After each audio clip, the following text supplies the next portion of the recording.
ഇന്നലെ ഒരു ദിവസം മുഴുവനായിട്ട് ഇന്നലെ രാത്രി മുഴുവൻ കോഴിക്കോട് ഞങ്ങളുടെ യൂത്ത് കോൺഗ്രസും കോൺഗ്രസ് പ്രവർത്തകരായിട്ടുള്ള ആളുകളുടെ വീട്ടിൽ അർദ്ധരാത്രിയിൽ പോലും റെയ്ഡ് നടത്തിയിട്ട് 10 പേരെ പോലീസ് അറസ്റ്റ് ചെയ്തിരിക്കുകയാണ്.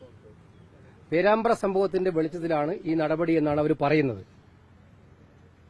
ഒരു MP ഗുരുതരമായിട്ട് മൂക്കിന് പരിക്കേറ്റിട്ട് അദ്ദേഹത്തിന്റെ മൂക്കിന്റെ 2 ഭാഗത്തും ഫ്രാക്ചർ ഉണ്ടായിട്ട് സർജറി നടത്തിയിട്ട് ആ MP ആക്രമിച്ചവർക്കെതിരെ ഒരു നടപടിയുമില്ല. ഷാഫി പറമ്പിലിനെ ആക്രമിച്ചവർക്കെതിരെ റൂറൽ SP തന്നെ സ്വയം സമ്മതിച്ചതാണ്. പോലീസിനകത്ത് ചിലർ കരുതിക്കൂട്ടി ചെയ്ത പ്രശ്നങ്ങളാണ് MPക്കെതിരായിട്ടുള്ളത്. SP സമ്മതിച്ചു MPക്കെതിരെ അക്രമം നടന്നിട്ടുണ്ടെന്ന്. അവർക്കെതിരെ ഒരു നടപടിയുമില്ല. ഇത് നേരത്തെ CPM ഒരു കഥയുണ്ടാക്കി. അവിടെ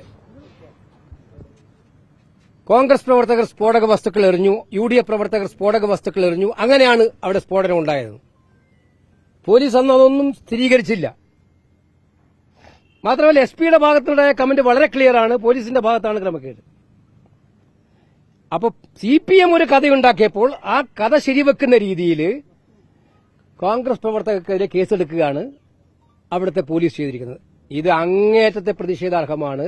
MPക്കെതിരെ മാത്രമല്ല പ്രിവിലേജ് നോട്ടീസ് പോകുന്നു കണ്ടപ്പോൾ ആ പ്രിവിലേജിന്റെ ഭാഗമായിട്ട് ഉദ്യോഗസ്ഥരെ സംരക്ഷിക്കുന്നതിന് വേണ്ടിയിട്ടും CPMന്റെ കഥ